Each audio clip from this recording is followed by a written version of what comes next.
নিষ্পাপ মানুষের লাশ পোড়ালে দোষ হয় না, কিন্তু ভণ্ডলোকের লাশ পোড়ালে দেশ কেন এত উত্তল? রহস্যময় এই ঘোর যেন কাটছেই না। তবে কি বাংলাদেশকে ইসলামী জঙ্গি রাষ্ট্র হিসেবে প্রতিষ্ঠার জন্যই সমস্ত ষড়যন্ত্র সফল হতে যাচ্ছে? পুরো ভিডিওটা দেখার জন্য অনুরোধ রইল।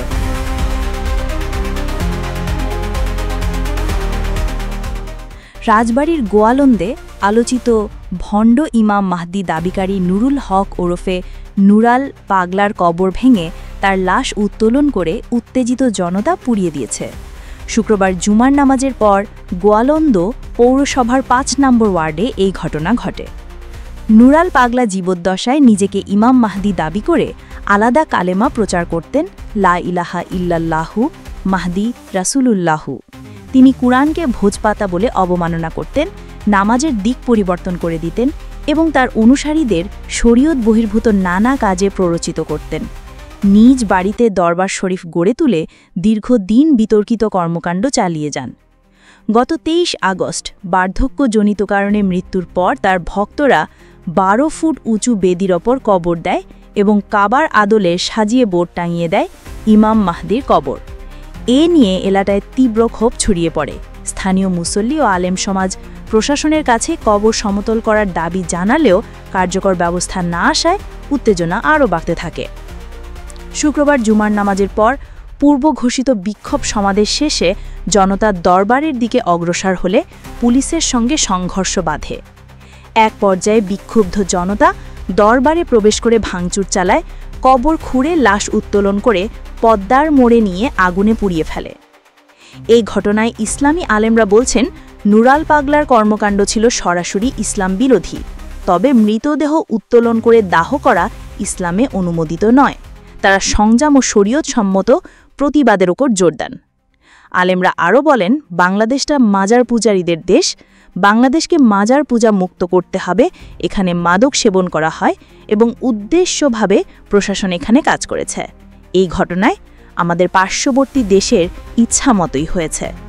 প্রশাসনের সংস্কার চেয়ে অনেক আলেম বলেন, এখনও পালাতক সরকারের সৈনিক এখনও আইন শৃঙ্খলা বাহিনীতে আছে। এই জন্য শিরিক বেদাতি এই প্রশাসন সমর্থন করছে। এখানে সাধারণ জনগণের কোনো দোষ দেখতে পাচ্ছেন না তারা। এ ঘটনার দায়ভার সম্পূর্ণ প্রশাসনের, তারা কোনো ব্যবস্থা গ্রহণ করেনি। এদিকে এই ঘটনাকে কেন্দ্র করে দেশে মিশ্র প্রতিক্রিয়া দেখা গেছে। অনেকেই ভণ্ড মাহদির কর্মকাণ্ডের ঘোর বিরোধিতা করলেও কিছু ব্যক্তি তার পক্ষে কথা বলছে, যা ইসলামী চিন্তাবিদদের মতে সরাসরি শিরকের পর্যায়ে পড়ে।